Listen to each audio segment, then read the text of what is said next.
তোমার আব্বু? আব্বু মারা গেছে। ও আচ্ছা, কি হয়েছিল বলা যাবে একটু?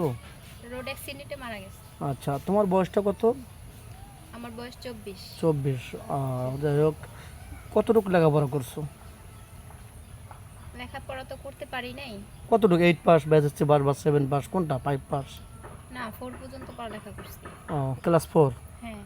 যাই হোক, আমাদের ক্যামেরার সামনে আসা হয়েছে বিয়ে শাদির জন্য না কিছু হেল্পের জন্য? বিয়ে শাদির জন্য। বিয়ে শাদি। হ্যাঁ। যাই হোক, তোমার বয়স বলছিল 24 বছর না? হ্যাঁ। কতটুকু বয়স হলে তোমার মিস আউট হবে তুমি মনে করো?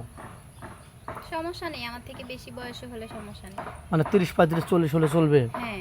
যদি ছেলেটার দাড়ি থাকে, নামাজ কালাম পড়ে, তাহলে কি তোমার সমস্যা আছে? হ্যাঁ, না সমস্যা নেই। তো তোমার মতো আরেকজন তোমার বান্ধবীজুল বলে যে, এই তুই এই কাজ করলি কেন? ওই দাড়ি আছে, তাকে বুড়া ছেলেটাকে বিয়ে করলি, আমার স্বামীটা কত ইয়ং, তার দাড়ি মোজ কিচ্ছু রাখে না, তাহলে তুমি না, সে ওখানে কি একজন অ্যান্সার ভালো দেবা? মানুষ হলে হবে, ভালো মনের মানুষ হলেই হবে। না, তোমার বান্ধবীজুল এই প্রশ্নটা করে, তুমি কি অ্যান্সার দেবা? না, আমার স্বামী তো দাড়ি নেই, সেই স্মার্ট, তুই দাড়িওয়ালা ছেলে বিয়ে করলি কেন? তাকে জবটা কি দেবা আমি একটু শুনতে চাই। স্মার্ট। এখন হ্যাঁ, তুমি তোমার বান্ধবীকে কি জব দিবে বলো?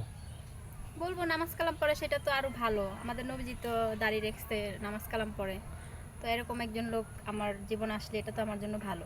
ও মানে ওকে ভুল জিনিসটা প্রমাণ করে দিবা, সঠিক হ্যাঁ। বলে দিবা, এই তো? হ্যাঁ। দেখ, অনেক খুশি হলাম তোমার কথা শুনে। যাক, তোমাকে যদি কোনো প্রবাসী ভাই বিয়ে করে প্রবাস জীবনে নিয়ে যেতে চায়, বাইরে নিয়ে যেতে চায়, তুমি কি ইচ্ছুক না বাংলাদেশে থাকবা, কোনটা? সে যদি আমাকে বাংলাদেশে রাখে আমি থাকবো, সে যদি নিয়ে যেতে চায় আমি যাব। তোমার ফ্যামিলিগত তোমার আম্মু কিছু বলবে না?